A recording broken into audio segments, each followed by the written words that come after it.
ধন্যবাদ। আমরা আপনাদেরকে আগেই জানিয়েছিলাম যে ৩২টি প্রতিষ্ঠানের বিরুদ্ধে ৯৮টি অভিযোগ উঠেছে। সেই ৯৮টি অভিযোগেরই শুনানি চলছে আজকে বগুড়ার শহীদ টিটু মিলনায়তনে। এবং এই গণশুনানিতে দেখা যাচ্ছে যে অনেকে এমন ধরনের আপনার হলো অভিযোগ আনছেন যে অভিযোগগুলো একদম সঠিক, কিন্তু এই ক্ষেত্রে কিন্তু আমরা দেখতে পাচ্ছি যখন সেই কর্মকর্তারা যে উত্তর দিচ্ছেন সেই উত্তরে কিন্তু বেশ কিছু মানে গ্যাপ রয়ে গেছে। তারা কিন্তু যেটা বলছেন তাদেরকে নিজেদের গা বাঁচানোর একটা চেষ্টা করছেন, তবে তার পাশাপাশি তারা আবার সমাধান করার জন্যও তাদেরকে আবার আহ্বান করছেন। এর আগে আমরা দেখলাম যে নির্বাচন কমিশনও কিন্তু গা বাঁচানোর চেষ্টা করেছেন, তারা কিন্তু পরে আবার আগামীকাল তাদেরকে আসতে বলেছেন।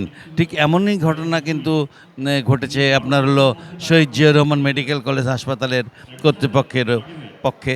তাদেরও কিন্তু শহীদ জিয়াউর রহমান মেডিকেল কলেজের যিনি ছিলেন তিনি কিন্তু একইভাবে তাদেরকে উত্তর দিয়েছেন।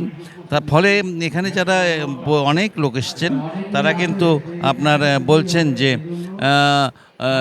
এই যে এক একজনের যে অভিযোগ, এই অভিযোগগুলো আজকে যে গণশুনানি, এই গণশুনানিতে কিন্তু পরিষ্কার কিন্তু তাদের ভুলভ্রান্তিগুলো উঠে আসছে, এবং এই ভুলভ্রান্তিগুলোকে কিন্তু যে যেভাবেই হোক মানে তার সংশোধন করা দরকার। এবং সংশোধন করার জন্য কিন্তু যেখানে আমরা দেখতে পাচ্ছি যে তারা বলছেন যে আপনারা আগামীকাল আসেন, আমরা ঠিক করে দেবো।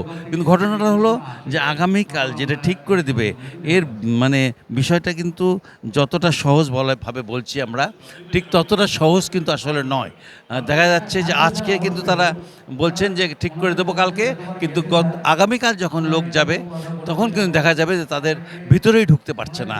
এই ঘটনাগুলো কিন্তু বগুড়ার বিভিন্ন সরকারি প্রতিষ্ঠানগুলোতে আমরা দেখে আসছি।